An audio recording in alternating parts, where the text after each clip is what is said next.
موضوع الدرس احکام الحجاب والعفت والستر للمؤمنین والمؤمنات، سورۃ النور، تفسیر ابن کثیر۔ اعوذ باللہ من الشیطان الرجیم، بسم اللہ الرحمن الرحیم۔ قال المؤلف الحمد للہ رب العالمین والصلاة والسلام علی اشرف الانبیاء والسید المرسلین سیدنا محمد وعلی آلہ واصحابہ اجمعین۔ اللہم صل علی سیدنا محمد وعلی آل سیدنا محمد کما صلیت علی ابراہیم وعلی آل ابراہیم فی العالمین انک حمید مجید۔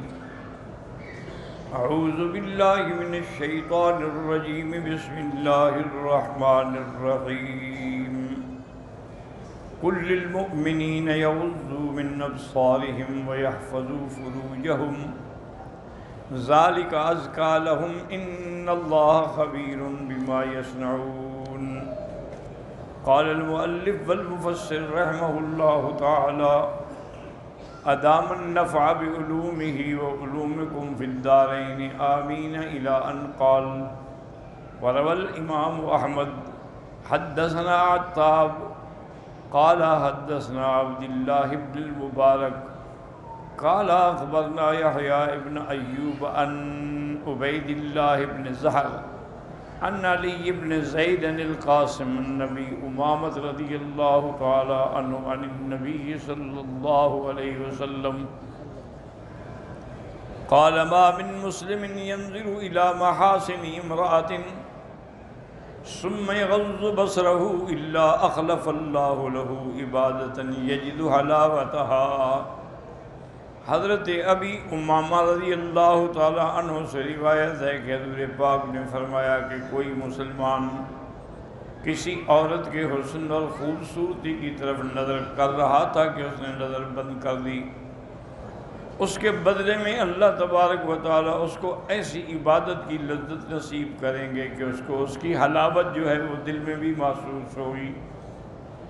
وروى هذا مرفوعا عن ابن عمر وحذيفة وعائشة رضي الله عنهم ولكن في أسانيدها ضعف إلا أنها في الترغيب۔ مفسر فرماتے ہیں کہ سند کے اندر ضعف ہے یعنی، لیکن ترغیب کے اندر، ترہیب کے اندر ضعیف روایات بھی قبول ہوتی ہیں۔ ومثله يتسامح فيه وفي الطبراني من طريق عبد الله بن يزيد عن علي بن يزيد عن القاسم عن ابی امامة مرفوعا۔ حضرت ابی امامہ رضی اللہ تعالی عنہ سے مرفوعا روایت ہے لَتَغُضَّنَّ أَبْصَارَكُمْ وَلَتَحْفَظُنَّ فُرُوجَكُمْ وَلَتُقِيمُنَّ وُجُوهَكُمْ أَوْ لَتَكْشِفَنَّ وُجُوهَكُمْ۔ حضور پاک نے فرمایا کہ اپنی نظروں کو دبا کے رکھو، اپنی شرمگاہوں کی حفاظت کرو اور اپنے چہروں کو اللہ کی طرف سیدھا رکھو، ورنہ تمہارے چہرے جو ہیں مسخ کر دیے جائیں گے، بدل دیے جائیں گے۔ وقال الطبرانی حدثنا احمد بن زہیر التستری قال قرأنا على محمد بن حفص بن عمر الزریر المقری حدثنا يحيى بن ابي بكير قال حدثنا هريم بن سفيان عن عبد الرحمن بن اسحاق عن القاسم بن عبد الرحمن نبيه عن عبد الله بن مسعود رضي الله عنه قال قال رسول الله ان النظر سهم من سهام ابليس مسموم من تركه مخافتي ابدلته ايمانا يجد حلاوتها في قلبه۔ حضرت عبداللہ بن مسعود رضی اللہ تعالیٰ عنہ فرماتے ہیں کہ حضور پاک نے فرمایا یہ نظر جو ہے یہ شیطان کے ایک زہریلے تیروں سے تیر ہے۔ جس بندے نے بری نظر ڈالنے سے اپنے آپ کو بچا لیا، اللہ اس کو ایسی عبادت، ایسی حلاوت نصیب کریں گے جو اس کے دل میں بھی محسوس ہوگی۔ وقوله تعالی ان اللہ خبیر بما یصنعون۔ اللہ جانتے ہیں جو کچھ تم کرتے ہو.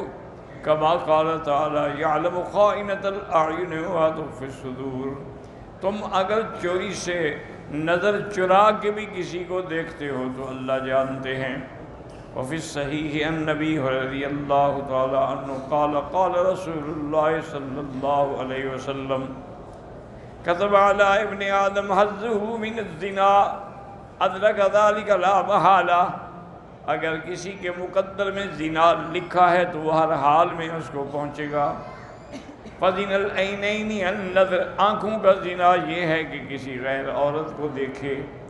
وَزِنَ اللِّسَانِ النُّطْقِ. اور زبان کا زنا یہ ہے کہ اسے باتیں کرے.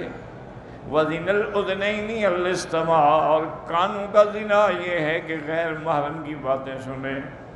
وَزِنَ الْيَدَيْنِ الْبَطْشُ. اور ہاتھوں کا زنا یہ ہے کہ غیر محرم عورت کو پکڑے. وَزِنَ الرِّجْلَيْنِ الْخُطَىٰ. اور پاؤں کا زنا یہ ہے کہ غیر محرم کی طرف چل کے جائے. وَالنَّفْسُ تَمَنِّي وَتَشْتَهِي. ہر آدمی کا جی جو ہے وہ تمنا بھی کرتا ہے، خواہش بھی کرتا ہے. بل فرج يصدق ذلك او يكذبه. اس کے بعد پھر اس کی شرمگاہ جو ہے یا تو پھر وہ زنا ہو جاتا ہے یا پھر وہ زنا سے بچ جاتا ہے. رواہ البخاری تعلیقا ومسلم مسندا من وجہ آخر بنحو ما ذکر. وقد قال كثير من السلف انهم كانوا ينهون ان يحد الرجل نظره الى الامرد. اسی لیے بزرگ جو ہیں وہ منع کرتے تھے کہ کسی امرد لڑکا جس کی ابھی داڑھی نہ نکلی ہو اس کی طرف بھی نہ دیکھا کرو. وقد شدد كثير من ائمة الصوفیۃ فی ذلک. صوفیہ حضرات جو ہیں اس مسئلے میں بڑی سختی کرتے ہیں کہ کبھی جیسے لڑکی کا دیکھنا ناجائز ہے ایسے لڑکے کا دیکھنا بھی ناجائز ہے. وحرمه طائفة من اہل العلم لما فيه من الافتتان. بہت سارے اہل علم نے لڑکوں پر نظر ڈالنے کو بھی حرام قرار دیا ہے چونکہ اس میں بھی فتنہ ہے. وشدد آخرون فی ذلك كثيرا جدا. وقال ابن ابی الدنیا حدثنا ابو سعید المدنی حدثنا عمر بن سعد البازنی وحدثنی عمر بن محمد بن صابان عن صفوان بن سلیم عن ابی ہریرہ رضی اللہ عنہ قال قال رسول كل عین باقیۃ یوم القیامت الا عین غضت محارم اللہ. قیامت والے دن ہر آنکھ رو رہی ہوگی مگر وہ لوگ جنہوں نے غیر محرم سے اپنی نظروں کو محفوظ رکھا ان کی آنکھیں نہیں روئیں گی. وہی عین صارت فی سبیل اللہ. وہ آنکھ بھی نہیں روئے گی جو اللہ کے راستے میں جاگتی رہی. وعین یخرج منہا مثل راس الذباب من خشیۃ اللہ. اور ایسی آنکھ جس سے ایک قطرہ آنسو کا نکلا وہ بھی قیامت کے دن رسوانی ہوگی. وَقُلْ لِلْمُؤْمِنَاتِ يَغْضُضْنَ مِنْ أَبْصَارِهِنَّ وَيَحْفَظْنَ فُرُوجَهُنَّ وَلَا يُبْدِينَ زِينَتَهُنَّ إِلَّا مَا ظَهَرَ مِنْهَا وَلْيَضْرِبْنَ بِخُمُرِهِنَّ عَلَى جُيُوبِهِنَّ وَلَا يُبْدِينَ زِينَتَهُنَّ إِلَّا لِبُعُولَتِهِنَّ أَوْ آبَائِهِنَّ أَوْ آبَاءِ بُعُولَتِهِنَّ أَوْ أَبْنَائِهِنَّ أَوْ أَبْنَاءِ بُعُولَتِهِنَّ أَوْ إِخْوَانِهِنَّ أَوْ بَنِي إِخْوَانِهِنَّ أو بني أخواتهن أو نسائهن أو ما ملكت أيمانهن أو التابعين غير أولي الإربة من الرجال أو الطفل الذين لم يظهروا على عورات النساء ولا يضربن بأرجلهن ليعلم ما يخفين من زينتهن وتوبوا إلى الله جميعا أيها المؤمنون لعلكم تفلحون. هذا أمر من الله تعالى للنساء المؤمنات وغيرة منه لأزواجهن عباده المؤمنين وتمييز لهن عن صفة نساء الجاهلية وفعال المشركات. ان آیات میں اللہ مومن عورتوں کو ہدایات دیتے ہیں اور مومن عورتوں کو ان کے خاوندوں پہ نظر رکھنا اور ان کا فکر کرنا اس کا بھی حکم فرماتے ہیں. چونکہ جاہلیت کے اندر عورتیں جو ہیں ان کی بڑی بری بری عادات تھیں. وَقَانَ سَبَبُ نُزُولُ هَذِهِ الْآيَةِ مَا ذَكَرَهُ مُقَاتِلُ بْنُ حَيَّانَ قَالَ بَلَغَنَا وَاللَّهُ أَعْلَمُ أَنَّ جابر بن عبد الله الأنصاري حدث أن أسماء بنت مرصد كانت في محل لها في بني حارثة فجعل النساء يدخلن عليها غير متذرات فيبدو ما في أرجلهن من الخلاخل وتبدو صدورهن وذوائبهن فقالت اسماء ما أقبح هذا. روایت میں آتا ہے حضرت جابر بن عبداللہ انصاری فرماتے ہیں کہ اسماء بنت مرسد جب اپنے گھر میں ہوتی تو اس کو ملنے کے لیے عورتیں جاتی تھیں، لیکن وہ عورتیں جو ہیں وہ ایسا کپڑا نہیں پہنے ہوتی کہ تاکہ ان کے پاؤں چھپ جائیں، بلکہ ظاہر ہوتی تھی ان کی پنڈیاں، تاکہ ان کے اندر جو انہوں نے زیور پہنا ہوا ہے اس کا پتہ لگے. اور سینے بھی ان کے کھلے ہوتے تھے، سینے پر بھی کوئی کپڑا نہیں ہوتا تھا تاکہ ان کے سینے کا ابھار معلوم ہو. اسی طرح ان کی زلفیں بھی کھلی ہوتی تھیں، بال. بی بی اسماء جب دیکھا فرمایا کیا بری بات ہے، یہ کیا عورت کا یہی لباس ہے؟ اللہ نے اس کے بعد یہ آیات نازل فرمائی وَقُلْ لِلْمُؤْمِنَاتِ يَغْضُضْنَ مِنْ أَبْصَارِهِنَّ فَقَوْلُهُ تَعَالَى وَقُلْ لِلْمُؤْمِنَاتِ يَغْضُضْنَ مِنْ أَبْصَارِهِنَّ مَا حَرَّمَ اللَّهُ عَلَيْهِنَّ مِنَ النَّظْرِ إِلَى غَيْرِ أَزْوَاجِهِنَّ.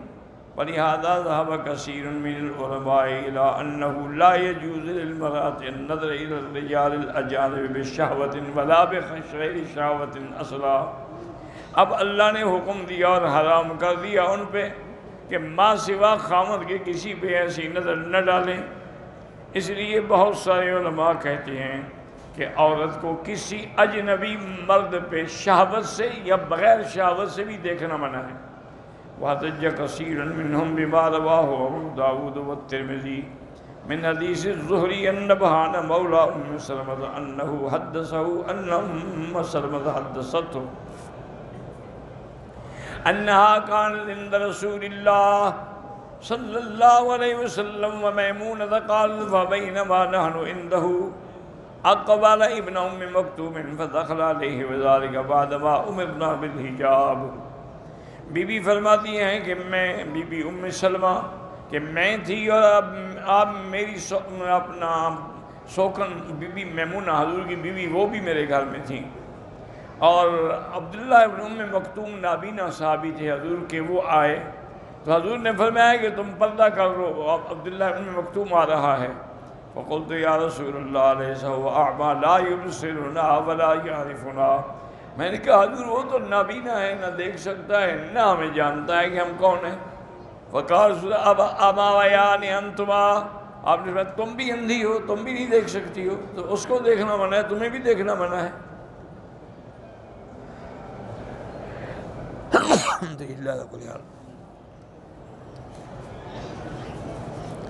ثم قال الترمذي رحمه الله وهذا حديث حسن صحيح وذهب آخرون من العلماء إلى جواز نظرهن إلى الأجانب بغير شهوة.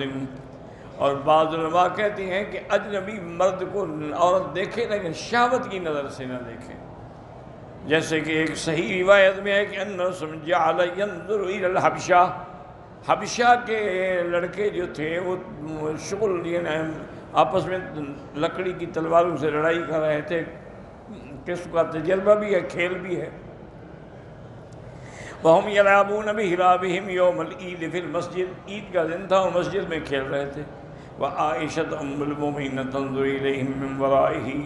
بی بی عائشہ فرماتی ہیں کہ میں حضور کے پیچھے آ کے کھڑی ہو گئی اور میں نے اپنا چہرہ جو ہے حضور کے کندھے پہ رکھ لیا تاکہ میں بھی دیکھوں، اور میں دیکھتی رہی. اور حضور پاک بھی کھڑے رہے تاکہ حتیٰ کہ میں دیکھنے سے میرا جی بھر گیا تو پھر میں مڑی، حضور نے نہیں. اس کا معنی یہ ہے کہ اگر شہوت کے بغیر دیکھا جائے تو وہ جائز ہے. وَقَوْلُوا وَيَحْفَظْنَ فُرُوجَهُنَّ قال سعید بن جبیر الفواحش، گناہوں سے محفوظ رکھیں، اما لا يحل لهن. وقال مقاتل عن الزنا، زنا سے اپنی حفاظت کریں. وقال ابو العالیہ كل آیت النظر فی القرآن یذکر فیہا حفظ الفروج عن الزنا. ہر آیت کے اندر جہاں یہ حکم ہے اس سے مراد زنا ہے. وَيَحْفَظْنَ فُرُوجَهُنَّ، یہاں مراد یہ ہے کہ ان کو کوئی نہ دیکھے. وَلَا يُبْدِينَ زِينَتَهُنَّ إِلَّا مَا ظَهَرَ مِنْهَا، أي لا يظهرن شيئا من الزينة للأجانب إلا ما لا يمكن إخفاؤه.